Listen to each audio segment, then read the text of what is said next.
Well, welcome back to the Top of the Tower podcast for the Happy Half Hour, and I am your host, Eric Slaybaugh. We're so happy to have you back. We've got two wonderful guests, Jacob, one of our wonderful club members, and Roger, who is one of our executive board members and a chair emeritus, are with us today. Gentlemen, I would love it if you would introduce yourselves. Roger, why don't you go ahead and go first since you brought Jacob as your guest, please. Awesome. Thank you. Yeah. Roger Starkweather. Again, thank you for having us today. I am a serial entrepreneur. I'm a community leader. I've been excited to be in Seattle for probably 25, 30 years. So I've kind of put my roots here in the city, but I have really grown up with community. And one of the nice things I like about the club is its ability to connect community and to kind of like be that bridge between things that you're looking for. That's awesome. And Jacob. Yeah, hey, Jacob Kreitzer, recent Board of Governors member here at the Columbia Tower Club. I work with family-owned and operated businesses helping to transition generational handoffs, typically in a fractional or interim COO role. Currently working as the interim COO at Blazing Bagels. Oh, wow. Okay. That's impressive. Thank you. So, Blazing Bagels, how long have you been with Blazing Bagels? Almost exactly a year now. Wow, okay. And what has that been like? It's been a lot of fun. I stepped in, must have been, about 5 months before the founder retired, and his daughter took over as the new CEO. And so I spent the first 5 months kind of just doing evaluation, some light consulting, couple project-based engagements with them. And then in early March, took over as their interim COO and kind of helping the daughter fully transition to the new vision for the business, establish a growth plan, build a new team, that kind of thing. That's exciting. Yeah. That is exciting. It's been a blast. And it sounds like more than a 40-hour work week. That it is. Okay, fair enough. Fair enough. And Roger, as you said, you're a serial entrepreneur. You have had more than a few businesses, and you are in brand development, marketing, storytelling. You do a lot of different things. Tell us about that. Yeah, no, thank you. So Baseline, we're a brand and marketing strategy company working for nonprofits. So our give back to the community is making sure that nonprofits have a very strong voice in their own community. That is awesome. Yeah. Now, you've been doing that how long? It's brand new. It just opened up 3 years ago. So, Okay. So literally since you've known me, this has been a new endeavor. And what were you doing before that? Because you had businesses before that. So I own still a digital signage company. So I sell software for digital signage screens all around the U.S. Oh, that is amazing. Yeah. So on top of like the graphic side of the software side of things. So it used to be heavily into place-based kind of engagements where people would go and touch screens and have a moment in time in museums and things of that nature. So I've always been in the kind of that tech creative world. So. Okay. Now, again, sounds like not a 40-hour work week. Nope, never is. Never nope, is. Never has been. Never has been. Yeah. No. This is my fifth business, I think, if I was to put a mark on something. So. Yeah. So one of my experiences is that entrepreneurs, we have a very different roller coaster than many people. The highs are a little higher, the lows are a little lower. Yep. What gets you through? What gets you through those lows? You know, what gets me through those lows is I think I have a problem with not being risk adverse. I just don't give a care. I appreciate you keeping that PG for the kids at home. Yeah. So awesome. I think there's an element of like I kind of enjoy that risk adversity, you know, and it's like we're going to maybe take that low, but there's always going to be a net somewhere, right? It's going to catch us. We're not sure what that net looks like, but I'm not too concerned about it. Right, so I think from an entrepreneur's perspective, if you do your due diligence and you've got a plan, at least you have some understanding about where and how far you may fall. Yeah. And now where it's going to take you is always the exciting part. Yeah, the opportunity, that up curve. That up curve. Yeah. So that's kind of baseline. It's like I haven't really cared too much about if it fails or it doesn't. I just have to do it. Yeah, so that actually brings me to the other side of the question, which is, and what keeps you grounded when that up curve is really on the upswing? Family. Hey, like, you're doing what? Yeah. Here's the garbage. Go take that out. Exactly. Right? Community and family are like totally keep me grounded. Like, I can't go rocketing off to space without leaving a thank you note or something or having that moment with someone. Yeah. Yeah. So, Jacob, what drives you? COO, more than 40 hours a week, clearly. What's driving that? Like, what are you looking to achieve as you are clearly on that curve? Yeah. Honestly, just the fun. I love a good puzzle. There are a lot of people who define fun differently than you do, clearly, but define that for us. Yeah.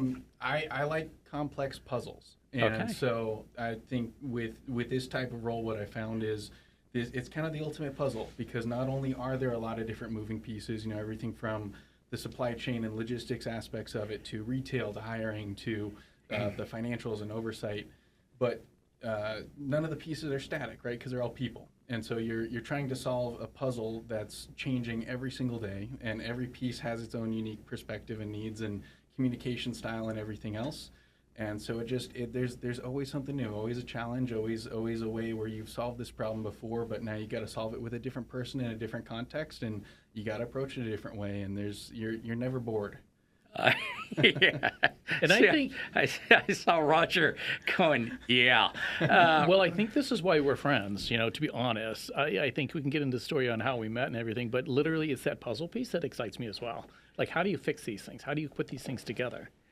That is an interesting commonality, is that I have found COOs, CEOs, entrepreneurs, they all want to fix a problem that they see in front of them. Mm-hmm. It rarely has, yes, some development of wealth or of enterprise value is important, but really the pursuit is about, how do I solve this thing? Exactly. Right. Yeah. That's the thing that drives, right? Like, how do I make the world a better place than it was yesterday by solving something? And figuring out that puzzle is a huge piece of it. But that, you just brought something up, Roger, how we met. Yeah. And we were talking a few minutes ago, prepping for this, and you guys mentioned that you had the same exact job 10 years apart. And I stopped you because I wanted to hear the story in the room so that my reaction would be genuine. I really would like to hear. Yeah. What was this job that you both shared exactly 10 years apart? Jacob. You speak more kindly of the institution than I do, so you go first. Okay. Wow, now I really do. A funny bit of context for the story is I started as a tradesman. So I was in fabrication, then I worked as an electrician and a sign installer, which is kind of the common thread here, and got into project management and then sales at the company I was at. And then I got recruited by what to me was a big-time company here in downtown Seattle. And I worked business development for them, and that's kind of what got me into the corporate world. And I was with that company for about 4 years, and it was maybe 2 years after I left that company that I was kind of looking through my book of business and realized I was ready for a change. I wanted to get into a new industry. So that was ultimately what led me to the Columbia Tower Club. And do the tour with Connor, had my welcome luncheon with a board member, and I finish up the luncheon, I sit at the bar. And I start talking to the bartender. I say, okay, so like, what's the deal? What's going on here? Who do I need to know? And Roger walks in like on cue. And the bartender goes, you got to go talk to that guy. The mayor just walked in. Go have lunch with him. So we sit down, we get a drink, start talking about what we did, where we came from, and signage comes up pretty quickly. Yeah. And we start talking about, oh man, the industry is such a mess, and there was this one company I worked at, and this was all going on all the time, and it was crazy. And Roger's going, yeah, I had a similar experience, and this was going on, and the owner, and he mentions this guy by name, and I just stop, and I'm like, hold on, did you work at this company? Yep. And turns out, about 10 years apart, we both were in the business development role for the exact same company under the same owner. A lot of the same people still working at that company. And here I was trying to get away, go find something new. And the first person I meet up here not only is from the same industry, but the same company I had just left. Who also 10 years earlier went off to do something new and start his own business and right on. What a good connection. Yeah. And that was a couple of years ago. Yeah, a year and a half. Year and a half ago. And you've been at the COO for how long? in the CEO role only about 6 months, but a year with Blazing Bagels. A year now. with Blazing Bagels. Yeah. So there was not that big a transition period between meeting Roger and going off and finding something. Okay, Yeah. good. Yeah. Yeah, congratulations. That is a chance, a really good chance meeting on your first or second day on at the club. Yeah, second technically, but the first was just the welcome tour, 30 minutes or so, and then out the door. So Wow. So again, the magic of the club. Yeah, The truly. magic of the club. And I think, I'm now 5 years in. Eric, you've been here a little bit longer, obviously, than I have. But, it has been amazing to every day have that moment in time where you get to meet one new individual who knows that individual, who happens to know this individual, and it becomes, just organically magical. Yeah. That's a great way of Yeah, I mean, Yeah, I think I've said this already once, and we're in our third or fourth podcast. But Seattle to me is like the largest town or smallest city in North America. Once you know a handful of people, you're not that many degrees from knowing anybody you need to know in Seattle, which is pretty amazing. And the club is one of those places where as soon as you know a handful of people, you're a degree or two from knowing whoever you need to know in Seattle, which is pretty remarkable. Yeah. Well, the club has been very instrumental in me growing my own business here in the last 3 years. So seriously, it's been one of these opportunities where nonprofits are out there, and a lot of nonprofits are profit-driven because they need to make sure that they're getting their initiatives done. But I've been fortunate to have a half a dozen clients here at the club. That's awesome. Yeah. So just kudos to the club. So here's my next big question. Yep. What is the biggest lesson you've each learned? And Roger, I'll start with you. What's the biggest lesson that you've learned so far in your career that you would pass on to someone else? Know your lane. Just know your lane. Wow, describe that for us. Yeah. So I think that as entrepreneurs, we wear lots of different hats. We have to get it lifted and to get it moving and all this other stuff. But at the end of the day, if you can literally surround yourself with enough talent and know your exact purpose and value and what you contribute and let the other people do their jobs, success is rampant. It just happens, right? So I think as we're starting out, we often say we get to do it all. I know everything. I can handle everything. I can just do this, but you cannot, and you shouldn't, and you should really just know your lane. I think that's one of the biggest lessons for me.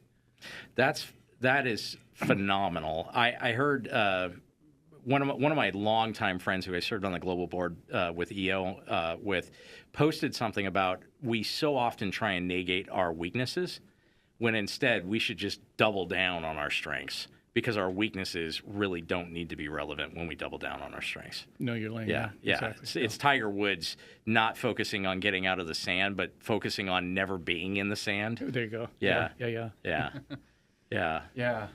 For me, trying to think of a not overly cliche way to say this,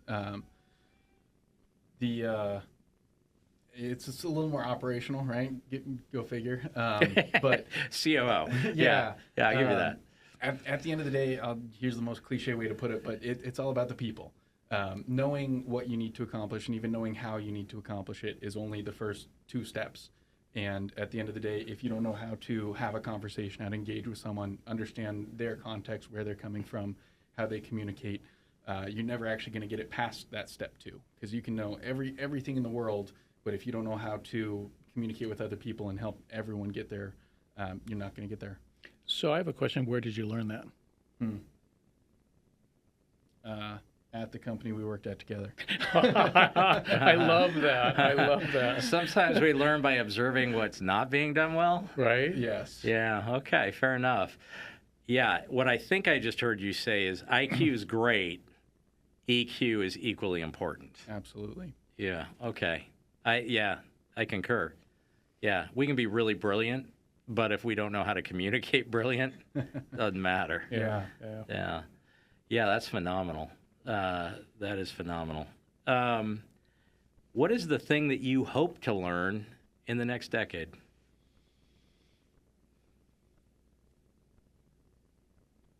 Let's see. Yeah. No easy questions here. Like No. how to take a business from 15 to 150 million. Oh, dude. If you figure that out, do me a favor, come back and teach me. Yeah. I'll tell you in 10 years. Yeah, I appreciate that. Oh, you'll catch that sooner than later. You so. might be past the 150 by then. That's the goal. Yeah. There you go. Yeah, there you go. You know what? I'm on the other edge. This will probably be my last business for sure, I think. And I'm on that kind of thought process of like, what does the next chapters look like? So for me, I want to learn how to even give back even more. So I'm in this philanthropist stage of like my volunteer my time. How can I make an impact? How can I make that difference in others? So yeah, I'm kind of on that pathway of doing more. Do you know who Phil Smart was? Sure. Okay. One of the things I love was when he was sitting down. I forget who he was sitting down with, but it may have been his pastor or his priest.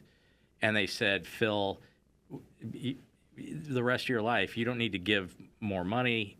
You just need to learn how to give more of yourself away to the world and to your family. Yep.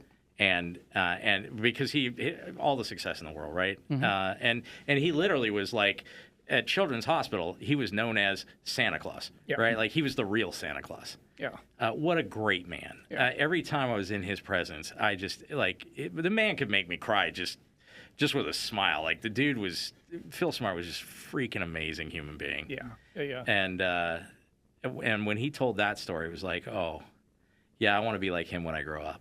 Right? Like, So Roger, I just honor, like, dude, right there. Like, that's awesome. Yeah. I've got the time. I've got the passion, the energy. Yeah. Working on the money side. Yeah. Well, yeah. I mean, yeah. But here, I think part of the challenge is so often we pursue the money, right? One of the great lessons I heard a little while ago was don't lose your health. Don't sell your health in the pursuit of wealth, only to sell your wealth to buy back your health. Right? And I am a lousy example of that. Like I'm, spending real dollars to try and regain my health now, right? Yep. Two new hips and the whole thing. Yep. Don't follow my example. Right? Yeah. Like the whole EQ, IQ. Yeah, exactly. Yeah. And I mean, it certainly, again, use another cliche, but it absolutely does go beyond the money and just showing up earnestly, right? And with integrity and being willing to show up as yourself. That's the thing that makes the 27-year-old who's sitting at the bar at the Columbia Tower Club for the first time who goes up and says, hey, I'm Jacob. And you sit there, and here we are now, a year and a half later, making a podcast together, right? But it's not about the dollars. It's about showing up and the opportunity that you provided and the introductions you made from there, right? That's you're achieving the same result there. I appreciate that. Yeah. It's about being authentically present in that moment. Well, Eric, you've known me long enough. I won't go into a story on the backstory, but being authentic has been my mission ever since my big change of life. So it is what I live for. It is what I share with my children. Like, are you really showing up, being present, earnest, intentful? Yeah. There's only one you. God only created one of you, whoever you are. It's a good thing. Well, no, I mean, like for all of us, there's only one of us. For sure. Like the world may only need one of us, but it needs one of us. Yeah, I love that. Yeah, maybe we should show up as who we are. There it is. So it's kind of awesome. Good. What is the best event you've ever attended at the club and why?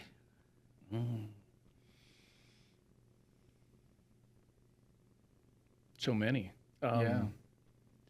I know. I'm that's hard to telling answer. A year and a half. There's so many. That's awesome. There's such a spread, and when I joined, I was winding down a contract and just kind of floating between a couple of startups, doing some real light consulting. So I had a lot of time on my hands, and the director of member experience told me on day one, go to every single committee meeting, and that's what I did. Every single committee in the club, I showed up to at least one meeting for, and it really just ingrained that like any day you show up and something is going on. And there's been everything from tastings of unique spirits to the summer solstice soiree that the Young Professionals Network threw on last summer, there were live goldfish in the table centerpieces with floating candles in it, and just the range of stuff that you can show up and experience and do, and the people you meet.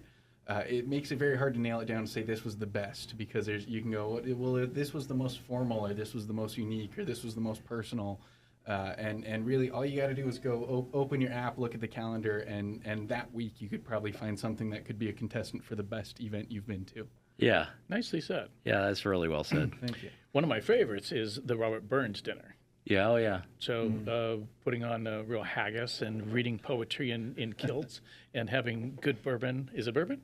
No, Scotch. Thank you. Yeah. There it is. Yeah, There yeah. it is. Don't mistake those two.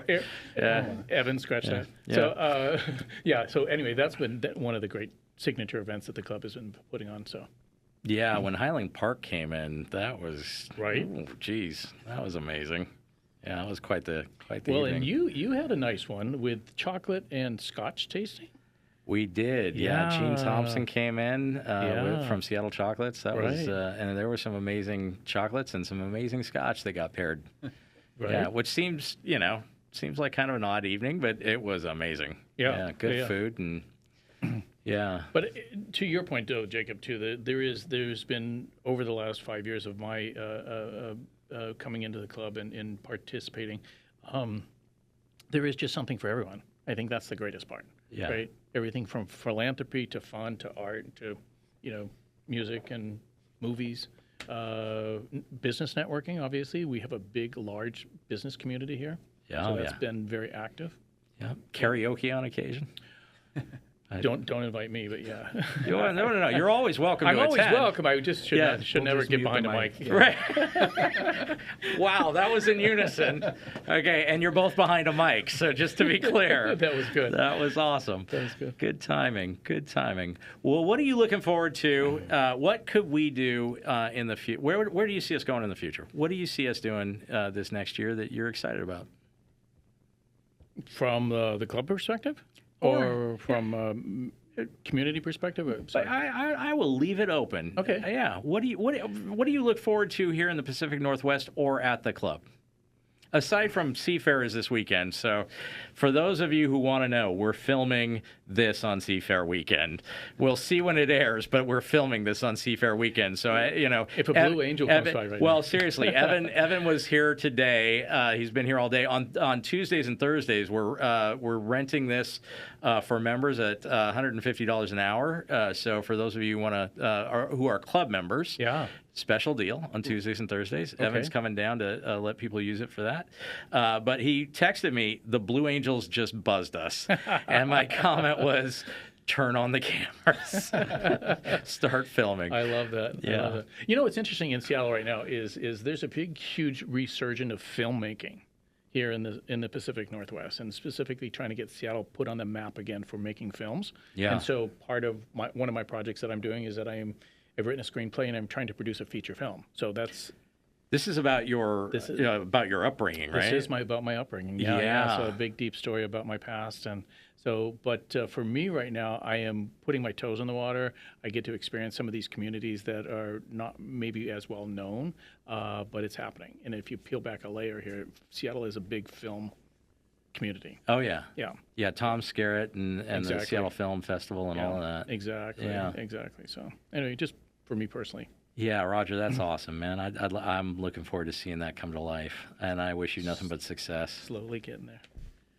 Yeah. To be honest, I'm kind of just here for the ride. I'm very curious to see where the Columbia Tower Club goes over the next 12 months. There's been changes in staff and management and in approach and in modernization, right? This beautiful podcast we're sitting in here, the conversations that I've gotten to be a part of in taking events and how do we make them more accessible to a broader audience, and can we start tying in, how can board games and tabletop RPGs and whatever else tie in to draw in this broader crowd.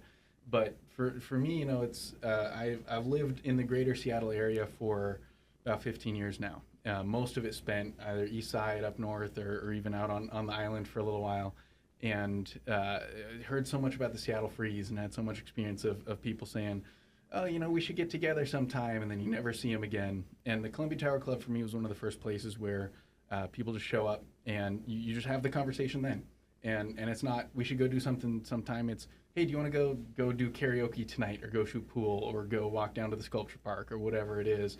And everything's just so immediate, right? People mean it when they say it, and it happens right away.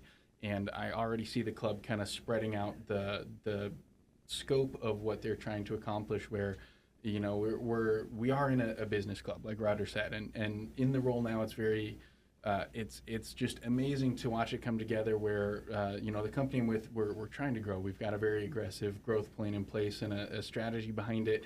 And we need a lot of those key pieces. And I can just flip through and go, okay, who did I see at the club today that I can bring in and can be a piece of this? And we've got people crossing in the hallway going, oh, wait, I know you, and I've seen you before. And so there is that business side to it, but there's also just this side of there's events, and there's connections, and people going out, and just, I get texts all the time, hey, it's karaoke this night, or improv this night, or whatever it is. And just seeing that continue to grow beyond the scope of people showing up and just looking for their next sale. But it's people showing up and acknowledging that there's business value, but primarily that we're here as kind of a cultural force and a cultural presence in Seattle. And the Seattle Freeze has no place here. Yeah. Yeah, this is a welcoming place, and that's what it should be. And business is secondary, right? Like, business is something that happens because we have a relationship. Absolutely. And that's the way it should be. Yeah. Nicely said, by the way. Yeah, really well said. Yeah, really well said. Well, gentlemen, I want to thank you both for coming in tonight. This is Top of the Tower Studios, where we get to elevate voices. We're meant to elevate the community, and tonight we got to meet both of you in a deeper way. Hopefully, members of the club will get to see this and get to know you a little better, and maybe somebody will walk up to one of you at the bar and say, hey, I saw, and I'd love to talk to you about. Or they may be looking for their next job, and beware, they may be hitting you up for something. Hey, we are hiring. There you go. There you go. What a great way. There you go. We're hiring. There's jobs to be had. So if you're looking for a job and you've been dealing with the Seattle Freeze, you need to get a hold of Jacob right away. Absolutely. I'm going to mute my phone real fast. Okay. Ladies and gentlemen, thank you so much for joining us. Again, Top of the Tower Studios here at the Columbia Tower Club, and we're so thankful that you were able to see this. Again, if you want to elevate your voice, please feel free to book some time here at the studio, and we look forward to seeing you in the not-too-distant future on our next podcast. Make it a wonderful day.